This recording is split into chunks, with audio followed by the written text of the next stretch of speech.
तेणु प्रभुंर बछा बछी समय आसीगला जो लीलाटा को सत्य जुगुरु लुचेकी रखी त्रेता जुगुरु लुचेकी मु रखी द्वापर जुगुरु लुचेकी रखी कली जुगरे से लीलाटा प्रकाश हम अनंत लीला स्वतंत्र। तेणु से मैंने ही जानवे जो मैंने चेतनार रे जो मैंने भाव रे। तेणु ये हूँ से गुरुक्षेत्र गुरुक्षेत्र हूँ महान जो गुरु नाम बंटा जाए गुरुंकर एकाक्षर तत्व बंटा जाए। तेणु गुरुक्षेत्र रे गुरुंकर काम करा जाए श्रीक्षेत्र कुरुक्षेत्र एवं गुरुक्षेत्र कुरुक्षेत्र रे ज्ञान बंटा होता कलिजुगर हूँ ज्ञान प्रचार करने दरकार कौ ज्ञान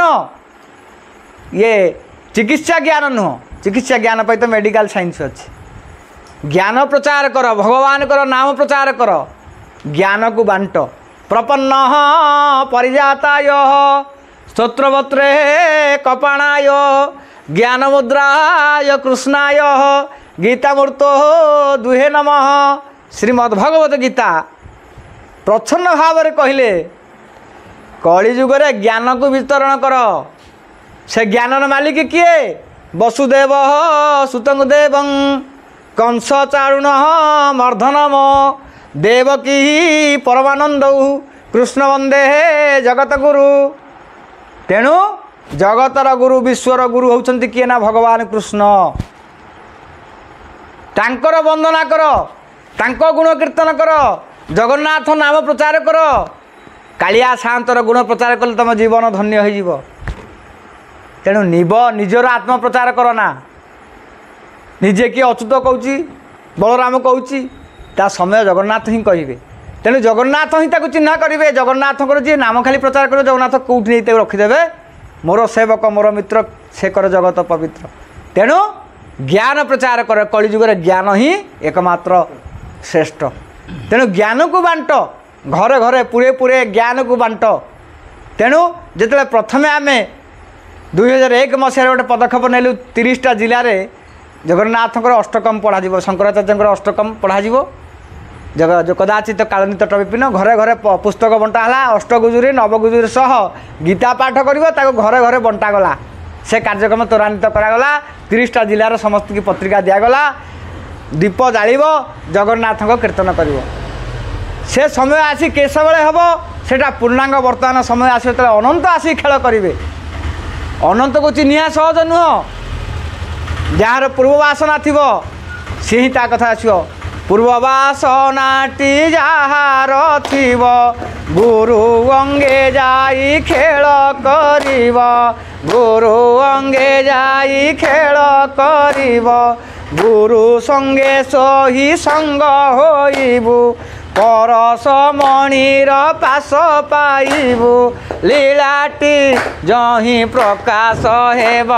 लीलाटी जही प्रकाश हेब हरिहर क्षेत्र हरिहर क्षेत्र हरिहर क्षेत्र हरिहर क्षेत्र लीला होइब सही ग लीला प्रकाश हेब सही ग लीला प्रकाश हेब सही ग। महापुरुष कहले हरिहर क्षेत्र लीला प्रकाश समय समस्त भक्त मान से कथा जानवे चेतुआ भक्त जानवे केते भक्त 16 सरदार तहिरे थिबे ठिकणा बेलरे प्रकाश हेबे ठिकणा बेलरे प्रकाश हेबे ठिकणा बेलरे 16 सहस्र गोप नारी जही लीला करुथिबे से स्थाने जाए लीला करुथिबे से स्थाने जाए लीला करुथिबे सही ग अनंतंक चरण सही ग अनंतंक चरण छंदा चरण रे छंदा चरण रे छंदा चरण रे छंदा चरण रे रखी था मन सही ग अनंतंक चरण सही ग अनंतंक चरण सही ग। महापुरुष कहते से अनंतक चरण जुगल तू मन रख से छंदा चरण मन रखिले तो जीवन शुद्धपूत हो गोटे आदर्श व्यक्तित्व भाव में भल मनीषटी हबू एवं 16,000 गोपनारी माने गुप्त भाव सब जन्म नहीं गला जन्म हो से लीला करेंगे किए क्या जापारानी किए बेपार कर सी किए चिन्हने अनंत परिचय देवे किए 16 सरदार थे कम कौन सी चिन्ह थे सी परिचय देवे किए भलुक मांकड़ ही आसवे किए जाम्बव ही आसवे किए सुषण ही आसवे किए अंगद ही आसवे किए बाली ही आसवे बानर सेना है मकर केते प्रकार होगी आसवे आम जापारानी प्रभु से गहन में आसिक लीला करेंगे 16,000 गोपनारी लीला करेंगे प्रति जुगे होती तेणु ये कलिजुग ये कलंकर जुग ये कलंक को पोछापी प्रभु आसती जुग जुगे कलमुष नाश करने आसती तेणु प्रभु हेले हटिया ठाकुर कृष्ण नाम सत्य तेणु महाप्रभु समस्त गुणर अधिकारी सी हेले गुणरु अतीत समस्त द्रव्यर अधिकारी ताकर नाम से भगवान कौन पाई भगवान है ना भग शब्दर अर्थ हूँ ऐश्वर्य बान शब्दर अर्थ हूँ अधिकारी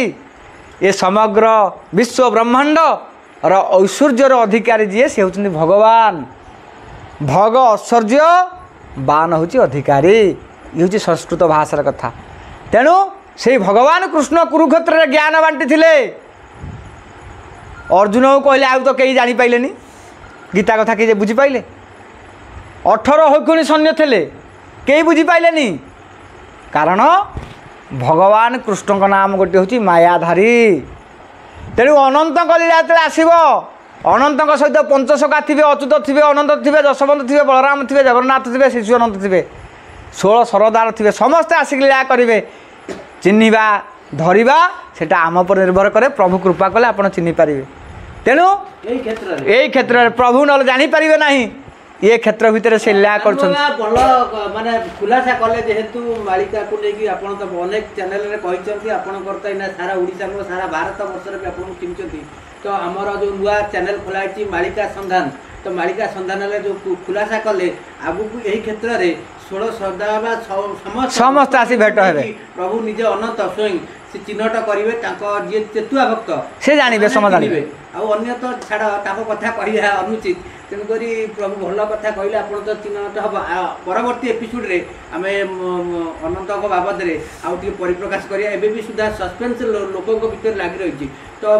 जो समस्ते कहते अनंत अनंत क्षेत्र क्षेत्र में तेणुक आप तो पर्टिकुलर आम हरिहर क्षेत्र मैं प्रमाण सहित कहले जेहेतु एवटू लीला लगे श्रीक्षेत्र ठार आरंभ कर विभिन्न देश विदेश भी लीला पहुँच तेणुक तो आम खुलासा कर निश्चित यहाँ किए मानू न मानू आम जानना आपड़ कहते मान निश्चित आपको जो लोक जानते आप भूल कहे बोली कई लोग अविश्वास कर निश्चित आम के भूल कहूनी कौन ना से कथा कह जाऊँ जेहेतु अनेक जगह कहते अनेक कहते किए अनंत बाहर से आम जेहेतु आप गोटे आग धाड़ी रही मालिका प्रवचक कहले अत्युक्ति होनी कारण आम सारा कहूँ ओडिशा नुह ओडिशा बाहर जानते तेणुक आपण कथा को लोक आम जानूँ कौन जानूँ पर कथा कि साधारण लोक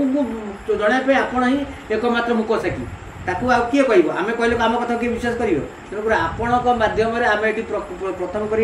आगु कराई आज खुलासा होती क्षेत्र में आगू आ लीला लगे भागवत लिखा अच्छी कर्म मोहर मूल बीज वृक्ष अंकुर उठे तेज राम तांको कर्म रे परिचय देते ना से राम बोली कृष्ण तांको कर्म देखी से परिचय देले ना मु कहीदेले हो पार कि से कर्म गुण अच्छी बोली आम कहचे ना राम तांको कर्म रे परिचय देते गुण रे परिचय देते तेणुक बर्तमान अनंत जुगे हजार हजार एमती अनंत बाहर 42 अनंत बाहर 13 अनंत कथा लिखा अच्छी किंतु अच्युत महापुरुष लिखते ये जो अनंत लिखते 42 एमती बाहर राम तू विचलित हबुनि स्थिर होकर तेणु एमती अनेक बाहर लोक तो अनेक कहे राम को कहते भगवान कृष्ण को कहते किंतु कर्मरु ही परिचय मिल कर्म मोर मूल बीज आमर मूल बीज हूँ कर्म तेणु कर्म बासनारू आमर परिचय मिले मु खाली जटा बांधिदेवी गुड़ाए ये करदेवी गुड़ाए चिता होजी गुड़ाए माली पकईबी एटा बेश होजी से किसी हो पार मुख्य हूँ कर्म कर्म बासनार सब हो पार तेणु कर्म कह रिबु नाना महते फलिब कर्मर आयते कर्मर दुईटा फल अच्छी आंब गछ आप लगे आंब फल हो ପଣସ ଲଗାଇଛନ୍ତି ପଣସ ଫଳ ହେଉଛି। ଯେ ଗଛର ପ୍ରତିପତ୍ତି ଫଳ ଅଛି କିନ୍ତୁ କର୍ମର ଦୁଇଟା ଫଳ ଅଛି, ଗୋଟେ ସୁକର୍ମ ଗୋଟେ କୁକର୍ମ, ଗୋଟେ ଭଲ ଗୋଟେ ମନ୍ଦ, ଗୋଟେ ନିନ୍ଦା ଗୋଟେ ପ୍ରଶଂସା। ତେଣୁ ଯିଏ ଉପଯୁକ୍ତ ହୋଇଥିବ ରାମ ପରିଚୟ ଦେବ ସେ ତ ଆଦର୍ଶ ହେବ, ତାକୁ ସମସ୍ତେ ମାନିବେ, କର୍ମରୁ ହିଁ ଜଣାପଡ଼ିବ। ନକୁଲି ଯେତେ ବାହାରିବେ ସେ ତାଙ୍କ ଗୁଣରୁ ଧରା ପଡ଼ିଯିବେ, ଭାଣ୍ଡାମି ପ୍ରହସନ ଚାଲିବନି। ମହାପ୍ରଭୁ କହୁଛନ୍ତି ଫନ୍ଦା ଫିକରରେ ଯେ ଯେତେ କହିବେ ଉଦର ପୋଷିବା ପାଇଁ ମହାପ୍ରଭୁ ଜାଖଣି ପଣରେ ଡାହାଣୀ ମାତିବେ ଶୁଣତୁ ବ୍ରଜତ ନଇ। ଜୟ ଜଗନ୍ନାଥ ଜୟ ଜଗନ୍ନାଥ ଜୟ ଜଗନ୍ନାଥ। ଆପଣ ଜାଣିଛନ୍ତି ଫନ୍ଦା ଫିକର କରୁଛନ୍ତି ଗୁଡ଼ାଏ ପେଟ ପୋଷିବା ପାଇଁ ଗୁଡ଼ାଏ ଚିତା ଚୈତନ୍ୟ କରି ମାଳି ପକାଇ ଆମେ ଗୁରୁ ଆମେ ମନ୍ତ୍ର ଦିଅ, ହେ ତୁ ମୋ ପିଲା ମୁଁ ତୋତେ ଖୋଜୁଛି ଆଜି ପର୍ଯ୍ୟନ୍ତ ହେଲି, ତୁ ଏପର୍ଯ୍ୟନ୍ତ ମନ୍ତ୍ର ନେଇନୁ ହେଲା। ଗୁଡ଼ାଏ ଏମିତି ବାହାରିକିରି ଗୋଟେ ବ୍ୟବସାୟ କରିକିରି ଭେଳିକି ଦେଖେଇ କିଏ ତାବିଜ ଦେଉଛି କିଏ ଷ୍ଟୋନ୍ ଦେଉଛି, କେତେ ପ୍ରକାର ଚାଲିଛି ପ୍ରହସନ ସବୁ। କିନ୍ତୁ ଗୁରୁ କରିବ ଜାଣି ପାଣି ପିଇବ ଛାଣି। ମୋ ଜୀବନରେ ଗୁରୁ ହେଉଛି ଗୋଟେ ସାଧାରଣ କଥା ନୁହଁ, ଜୀବନ ଚର୍ଚ୍ଚାରେ ଜୀବନରେ ନିହାତି ଗୁରୁ ଆବଶ୍ୟକ। ଏବେ ଅନେକ ଗୁରୁ ବୁଲୁଛନ୍ତି। ତେଣୁ ମହାପୁରୁଷ କହିଛନ୍ତି ଭଣ୍ଡ ମାତ୍ର ଗୁରୁ ବୋଲାଇ ଚିତା କାଟିବା ଜନ ବିଲେଇ ହୋଇଣ ଖାଇବେ ଆମିଷର ପ୍ରମାଣ। ବୈଷ୍ଣବ ସାଜିଣ କହିବେ ଆମ୍ଭେ ଖାଣ୍ଟିବା ବାଜି କାମନା ଲାଳ ସେ ପଡ଼ିଣ ଥିବେ ନର୍କକୁ ଭାଜି। ଗୁଡ଼ାଏ ଆପଣ ଦେଖିବେ ବିଲେଇ ତାର ଧର୍ମ ହେଲା ଆମିଷ ଖାଇବା। ତେଣୁ ଯିଏ ଉପଯୁକ୍ତ ଗୁରୁ ହେଇନଥିବେ ଭଣ୍ଡ ହେଇଥିବେ କାମନା ବାସନା ଲାଳସ ଥିବ, ହେ ଗୁଡ଼ାଏ ଗୁଡ଼ାଏ ମୋର ଶିଷ୍ୟ ହେବେ, ସିଏ ଖାଲି ଭକ ଭକ ଭକ ହେବେ। କାହିଁକିନା ଗୁରୁ କହିଛନ୍ତି ପ୍ରତୀକ୍ଷାର ଫଳ ମିଠା, ଅପେକ୍ଷା କରି ଶିଖ। ବାସ୍ତବ ଯିଏ ଗୁରୁ ସିଏ କହିବନି ଯେ ମୁଁ ତୁ ମୋ ଶିଷ୍ୟ ମୁଁ ତୋତେ ମନ୍ତ୍ର ଦେଇଦେବି। ପାଣି ପିଇବ ଛାଣି ଗୁରୁ କରିବ ଜାଣି। ତେଣୁ ଅନେକ ଏମିତି ଭେଳିକି ବାହାରୁଛନ୍ତି, ଭଣ୍ଡ ବାହାରୁଛନ୍ତି। ମହାପୁରୁଷ କହିଛନ୍ତି ଏମିତି ଭେଳିକି ବାହାରିବେ ରାମଦାସ ତୁ ବିଚଳିତ ହେବୁ ନାହିଁ। ରାମଦାସ ତ 12 ବାହାରିଲାଣି, 24 ହେବେ ଆଗକୁ ଆହୁରି 24 ହେବେ। କିରେ ରାମଦାସ କ'ଣ ସହଜ କଥା? ମହାପୁରୁଷ ଅଚ୍ୟୁତାନନ୍ଦ 1,84,000 ଗ୍ରନ୍ଥ ଲେଖିଲେ। ବାବା ସେ ଯୋଉ ଆମେ ଖାଲି ଏଇ ଯୋଉ ଲମ୍ବା ହେଇଯାଉଛି, ଆମେ ପରବର୍ତ୍ତୀ ଏପିସୋଡରେ ରାମଦାସ ବାବଦରେ ନେବା, ଅନ୍ୟମାନେ ଯୋଉ ଅଛନ୍ତି ତାଙ୍କ ବାବଦରେ ନେବା। ବର୍ତ୍ତମାନ ଏଇ ଏପିସୋଡକୁ ମାଳିକା ସନ୍ଧାନକୁ ମୁଁ ଅନେକ କୃତଜ୍ଞତା ଜ୍ଞାପନ କରୁଛି। ଯାହା ହେଉ ଆଜି ପ୍ରାତଃସ୍ମରଣୀୟ ଆମେ ଆଜି ପହଞ୍ଚିଛେ ଯେଉଁ କ୍ଷେତ୍ରରେ ଗୁରୁ କ୍ଷେତ୍ରରେ। ଯାହା ହେଉ ମାଳିକା ସନ୍ଧାନକୁ ମୁଁ ଅଶେଷ କୃତଜ୍ଞତା ଜ୍ଞାପନ କରୁଛି। ଜୟ ଜଗନ୍ନାଥ, ଜୟ ପଞ୍ଚସଖା।